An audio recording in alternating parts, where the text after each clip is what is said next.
Hey, welcome back to the show. I cannot believe it is September already. I'm so not ready to say goodbye to summer, probably because it was a really good one. I definitely incorporated more downtime, more self care, a lot more nature, and just connecting with people that I really care about, which I'll talk about in a little bit. So, in today's episode, I want to dive into feminine versus masculine energy. But before you quit your podcast app and say, oh, Claudia's gone all woo woo on us, keep an open mind, okay? And listen to this episode, because if you are a go-getter, if you are an ambitious, successful woman like I am, you probably really need to hear this. So when it comes to this whole masculine and feminine energy thing, I'm not an expert. Maybe I'll get somebody to come on the show at some point. I'm learning about it myself and having an open mind. And if you Google masculine and feminine energy, you can go down quite a rabbit hole. So a lot of people will say that it's total BS, that it reinforces gender roles or it's sexist, but I don't believe any of that to be true, and it's not my intention with this episode. I firmly believe that women should decide whether or not they get married, whether or not they have children, whether or not they work, the kind of work that they do. And of course, I believe that household chores should be shared. However, I have been assessing my own masculine and feminine energy and how it affects my business, my relationship, and my work-life balance. I also pay very close attention to our clients, what they struggle with, their endless list of responsibilities, and the things that they say out loud when they are being really vulnerable. For example, I have some clients and colleagues who have voiced to me that they are tired of working. They're tired of the grind, the hustle, and they want to slow down and do less. So I think of feminine and masculine energy like lightness and darkness. One is not better than the other, but they oppose one another. And I believe that we need a healthy balance of both feminine and masculine energy, or traits if you prefer. So masculine energy tends to be more assertive, ambitious, logical, strategic, organized, focused, analytical, and more action and solutions oriented. Whereas feminine energy is more intuitive, emotional, doing what feels right or feels good, and dare I say, surrendering to things versus forcing things. It's more nurturing, sensual, with a deeper connection to our bodies, our environment, our relationships. It's allowing ourselves to feel, to express our emotions, and to go with the flow. As I self-reflect, I've noticed that my masculine energy is running the business, which has allowed me to strategize, plan, take action, delegate, be a leader, if you will. But in my 40s, and yes, I believe that the shift in our hormones absolutely plays a role, I am craving more of the feminine energy, or more flow, more creativity, doing things that feel good to me versus doing things that I should do or feel obligated to do.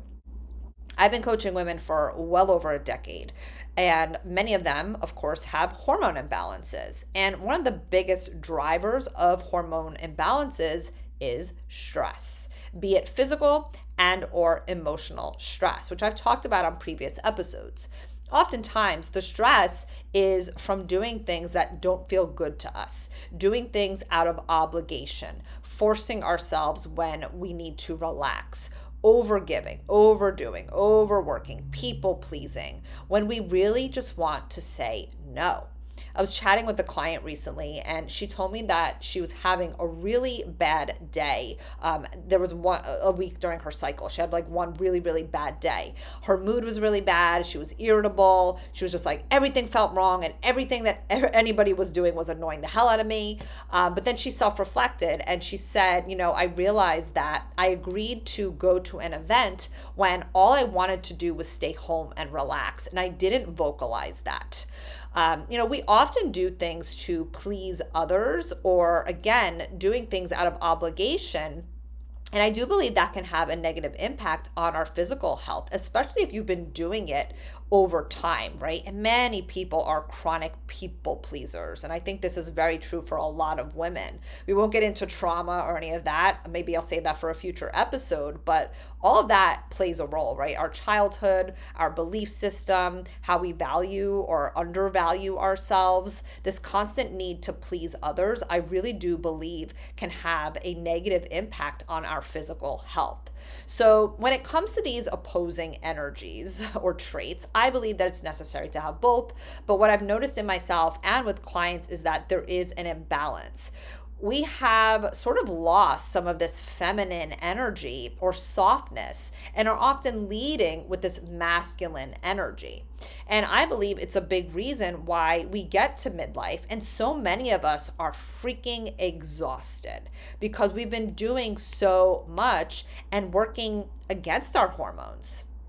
And yes, our hormones that are declining absolutely play a role in all of this. But like I've said many times before, let's not blame our hormones on everything. Our diet, our lifestyle, our stress, our mindset, that people pleasing I mentioned, our inability to tune in to what we need or ignoring our needs all impact the severity of our perimenopausal symptoms.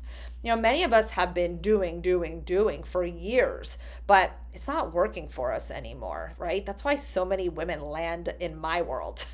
The shift in hormones, quite frankly, is a wake-up call that we need to make some change. And oftentimes that's slowing down. And I know that that's hard for a lot of women to hear because you may be at the top of your game, maybe in your career or your business. You're raising kids, you're taking care of aging parents, and it feels impossible to slow down. Trust me, a lot of clients fight me on this when I tell them, like, how can you manage your stress more effectively? What can you take off of your plate? They often feel like it's impossible to do that. But when we really assess their life, their day-to-day interactions, how they're spending their time and energy, we often come up with some good solutions. And this idea of slowing down, I struggle with it myself, especially as a business owner. But I recently realized how much I've been doing and the little downtime that I've had over the years. Since January of this year, I have launched something pretty much every month. Now, there's a lot of moving parts that go into launching something. There's a lot of behind the scenes that many of you don't see, and it can be incredibly stressful and time consuming. So in January, we did a live masterclass and a promotion for the Hormone Rescue, which is my flagship program. February, I launched this podcast, which, by the way, is much more work than you may think, but luckily I have a team who helps me. March, I hosted another live masterclass and promotion for the Hormone Rescue. April, I had a sale on Perimenopause Made Easy, which is another program I offer, which I'll speak to in a little bit. May, I did another live masterclass and promotion for the Hormone Rescue. I actually took some time off in June, although it wasn't enough. And then I launched again in July. And in August, my body was like, whoa. Slow down, Claudia. Some people may say that I was leading with my masculine energy, which again is needed and beneficial in business. I can't just fly by the seat of my pants. I do need some strategies in place. I need to make plans. We have a marketing calendar. We have different ways to promote my offers to generate revenue. This is my bread and butter. This business is not a hobby for me. And I have a team to pay. So there is pressure to meet certain financial goals. However, I was feeling a sense of frustration, a bit of overwhelm, and just stress. And I don't want to feel that way anymore. As soon as I turned 40, probably before that, I felt this shift. And maybe a lot of you are feeling this as well, where I don't want to feel tense. I don't want to feel that overwhelm. I don't want to feel frustrated day to day. And there were definitely a lot of moments when I felt that way. And again, yes, it could be the decline and fluctuation of our hormones, but how much of it is also what we're giving our time and energy to and doing things that are out of alignment, that are not bringing us joy. And all that stress, all that overwhelm is detrimental to our health. So this summer, I've really been reflecting on how I run the business, how we support women, my boundaries, how much I work, how much downtime I have, and how to prioritize more self-care. And trust me when I say that it has been uncomfortable for me. Not checking email, not working on weekends is a challenge because I've been doing it for so long. And oftentimes it feels like, oh my gosh, I don't want to disappoint somebody. I don't want a client to get upset if I don't answer a post or an email right away. And that's ridiculous because, quite frankly, it's the complete opposite of what I teach my clients, right? Which is to have better boundaries in place, to say no more often, to pay attention to the stressors in your life and do your best to mitigate them. And maybe this is even less about feminine versus masculine energy, but more about listening to your intuition, paying attention to your body, your symptoms, and giving yourself what you need to thrive beyond just the foods that you eat, the type of exercise that you do, or the supplements you take. Health is multifaceted. I believe that the work that we do, our relationships, our mindset, how we spend our time and energy all impact our health. I'm lucky that I found work that I love, that I'm passionate about.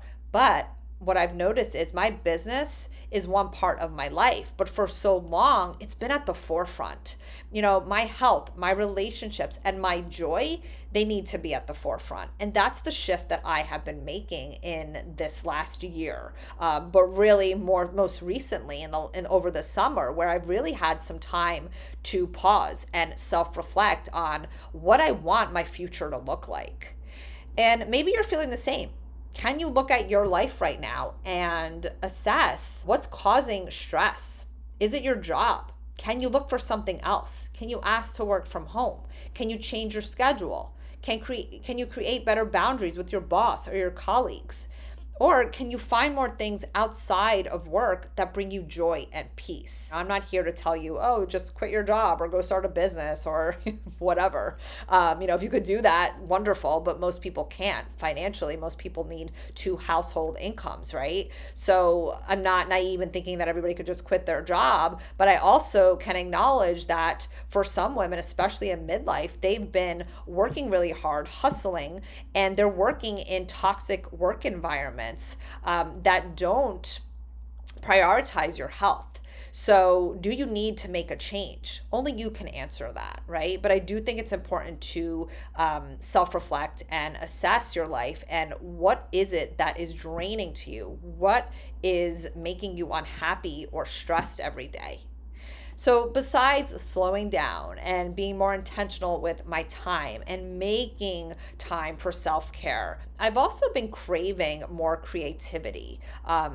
In my personal life, but of course in the business. I'm a very creative person, and my career before health coaching was graphic design and marketing in the publishing industry. Then when things started to change when it came to my health, I became very interested in health and obviously wanted to help a lot of other women. So I moved away from that. I also didn't love the constraints of working in the corporate world. But something that I love about having my own business is the ability to be creative, to create content, to do the podcast, and create different offers. So I've been brainstorming quite a bit over the last few months about different ways that I can support women. So one thing that is new for you, it's a free resource. If you go to the link that's in my show notes, I created something called the Perimenopause Daily Checklist.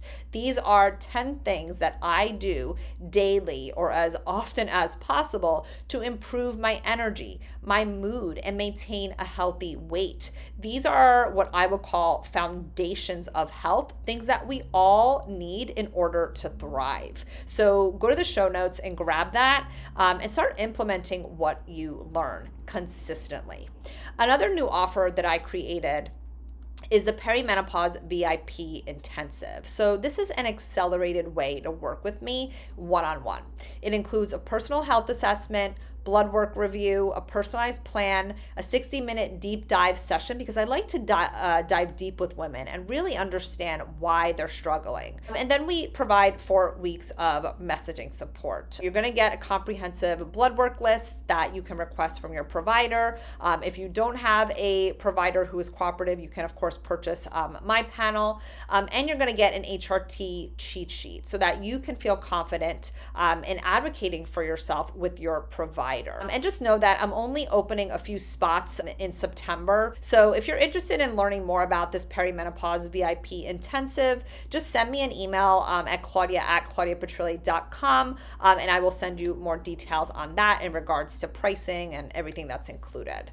And then the other thing I mentioned earlier was Perimenopause Made Easy. So this is something that I have offered before, but we decided to restructure it because I wanted it to feel good to me and I wanted it to feel good to you. And this is something that you can do that will be done before Thanksgiving. So it's an 8-week live group coaching program, which delivers bite-sized education around the hormone changes that are happening in perimenopause, along with practical action steps for you to take. And there will be an option for you to add an HRT consultation with me if you're considering hormone replacement therapy but have questions, or maybe you started HRT and you need help troubleshooting. So that program starts October 1st. So just make sure that you stay in my world because it will go on sale soon. In the past, I have done either master classes or like these big launches, or I would rush to get something done in September, but I'm not doing that. I am really, again, listening to my intuition, doing what feels good to me, and that's where these offers are coming from. Anyway, to come back to the whole point of this episode, I think it's really important to pay attention to how you're feeling day in and day out and where you're spending your time and energy. And maybe you start looking into the whole masculine and feminine energy thing, and maybe it'll really resonate with you. I know for me, it's been resonating quite a bit. Again, in my business, but even in regards to my relationship, which maybe I'll talk about in another episode. But I am really learning how to relax more and receive and go with the flow versus control and be worried and always needing a plan or an answer, because that doesn't feel good to me right now. Right now, I want to be more relaxed, be more open to receiving, and just go with the freaking flow. All right, I hope this episode was helpful to you and it gives you some incentive to start paying attention to your own needs, and make some changes as necessary. All right, I'll see you next week. Hey, before you go, if you're ready to get educated, empowered, and feel your best in your peri years and beyond, grab my must-have guide for women 40 plus navigating hormone changes via the link in the show notes. You'll learn my top 5 strategic diet and lifestyle changes to make ASAP to support your declining hormones and get back your energy, improve your mood, and confidence. The information provided is for educational and informational purposes only. I am not, nor do I act as a doctor or any other medical professional. I am not providing healthcare, medical services, or attempting to diagnose, treat, prevent, or cure any physical, mental, or emotional disease or condition. The information shared is not intended to be a substitute for the professional medical advice provided by your own medical or mental health provider.